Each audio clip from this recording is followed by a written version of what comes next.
ICC ইভেন্টগুলোর মধ্যে one day বিশ্বকাপ ও টি-20 বিশ্বকাপের পরেই সবচেয়ে বেশি প্রাধান্য দেওয়া হয় টেস্ট চ্যাম্পিয়নশিপ ইভেন্টকে। মূলত ক্রিকেটের টেস্ট ফরম্যাটকে আরও অনেক বেশি জনপ্রিয় করার জন্য আইসিসি 2019 সাল থেকে টেস্ট চ্যাম্পিয়নশিপ শুরু করে। এখন পর্যন্ত 2019 সাল থেকে 2023 সাল পর্যন্ত টেস্ট চ্যাম্পিয়নশিপের 2টি পর্ব শেষ হয়েছে। এই 2 পর্বের ফাইনালে ভারত অংশগ্রহণ করলেও একবারও শিরোপা নিজেদের করে নিতে পারেনি।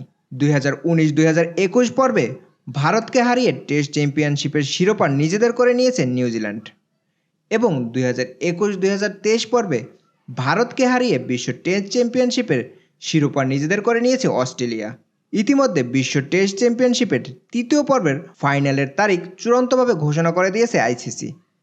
2023-2025 পর্বের ফাইনাল ম্যাচ হবে 2025 সালের 11 জুন থেকে 15 জুন পর্যন্ত ইংল্যান্ডের লর্ডস স্টেডিয়ামে। সাথে 16 জুন রিজার্ভ ডে হিসেবে রাখা হয়েছে।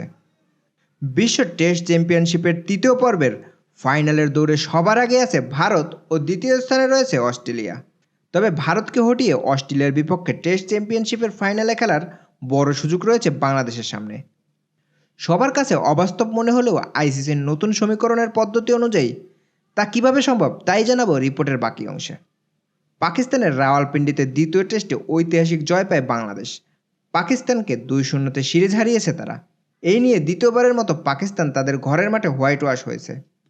এর আগে 2022 সালে ইংল্যান্ড এই কীর্তি গড়েছিল। পাকিস্তানকে 2 ম্যাচ টেস্ট সিরিজে হোয়াইট ওয়াশ করে বিশ্ব টেস্ট চ্যাম্পিয়নশিপের পয়েন্ট টেবিলে বড় লাভ দিয়েছে বাংলাদেশ। এতদিন 7 নম্বর অবস্থানে থাকলেও বাংলাদেশ এক লাফে শ্রীলঙ্কা, দক্ষিণ আফ্রিকা, ইংল্যান্ডকে টপকে পৌঁছে গেছে 4 নম্বর স্থানে। এখন বাংলাদেশের সামনে সুযোগ রয়েছে ভারত ট্যুরে 2 ম্যাচ টেস্ট সিরিজে ভারতকে হোয়াইট ওয়াশ করে পয়েন্ট টেবিলের 2য় স্থানে উঠে আসার। 19 সেপ্টেম্বর থেকে শুরু হবে বাংলাদেশ ও ভারতের টেস্ট সিরিজ। এখন দেখে নেওয়া যাক আইসিসির নতুন পদ্ধতি অনুযায়ী কীভাবে টেস্ট চ্যাম্পিয়নশিপের পয়েন্ট টেবিল তৈরি করা হয়। সর্বশেষ বিশ্ব টেস্ট চ্যাম্পিয়নশিপের পর্বে ম্যাচ হিসাব নয়, সিরিজ হিসাবে পয়েন্ট ভাগ করা হতো। এতে করে বড় বড় দলগুলোই বেশি সুবিধা পেত। তাই আইসিসি নিয়ে এসেছে নতুন নিয়ম, যেখানে সিরিজে হিসাব করা হবে না, ম্যাচের হিসাবে পয়েন্ট ভাগ করা হবে। প্রতি ম্যাচের জয়ের জন্য বরাদ্দ করা হয়েছে 12 পয়েন্ট। ম্যাচ ড্র হলে প্রতি দল পাবে 4 পয়েন্ট করে, আর ম্যাচ টাই হলে পাবে 6 পয়েন্ট করে। তাছাড়া ম্যাচে কোনো দল আইসিসির নিয়ম লঙ্ঘন করলে মোট পয়েন্ট থেকে গুনতে হবে জরিমানা।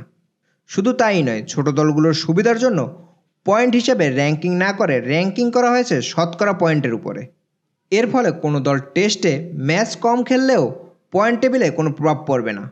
বিষয়টা খুব প্যাচের মনে হচ্ছে, তাই না? পয়েন্ট টেবিলে ভারতের র্যাঙ্কিংয়ের হিসাবটা করলেই বিষয়টা আরও সহজ হয়ে যাবে। এখন পর্যন্ত ভারত খেলেছে মোট 9টি ম্যাচ, যার মধ্যে জয় পেয়েছে 6টিতে, ড্র করেছে 1টিতে ও হেরেছে 2টিতে। তাহলে ভারতের মোট পয়েন্ট হিসাব করলে দেখা যায় 6টি জয়ের জন্য 12 পয়েন্ট করে 72 পয়েন্ট এবং 1টি ড্রর জন্য 4 পয়েন্ট, মোট 76 পয়েন্ট। আইসিসির নিয়ম লঙ্ঘন করার জন্য কাটা হয়েছে 2 পয়েন্ট, তাহলে মোট পয়েন্ট দাঁড়ায় 74 পয়েন্ট। এখন হিসাব করা হবে শতকরা পয়েন্টে। ভারত যদি 9টি ম্যাচের 9টিতেই জয়লাভ করত, তাহলে ভারতের পয়েন্ট হতো 108, সেখানে ভারতের পয়েন্ট 74। তাই পয়েন্ট টেবিলে ভারতের শতকরা 68.52 পয়েন্ট নিয়ে সবার উপরে রয়েছে। এখন বাংলাদেশ যদি ভারত ট্যুরে ভারতকে 2-0 হারাতে পারে, তাহলে বাংলাদেশের শতকরা পয়েন্ট হবে 59.37 এবং ভারতের শতকরা পয়েন্ট হবে 56.06। সেক্ষেত্রে অস্ট্রেলিয়া বিশ্ব টেস্ট চ্যাম্পিয়নশিপের পয়েন্ট টেবিলে চলে যাবে প্রথম স্থানে এবং বাংলাদেশ চলে আসবে দ্বিতীয় স্থানে। ভারতের বিপক্ষে টেস্টে 2-0 সিরিজ জয় পারে বাংলাদেশকে পয়েন্ট টেবিলের দ্বিতীয় স্থানে নিয়ে যেতে।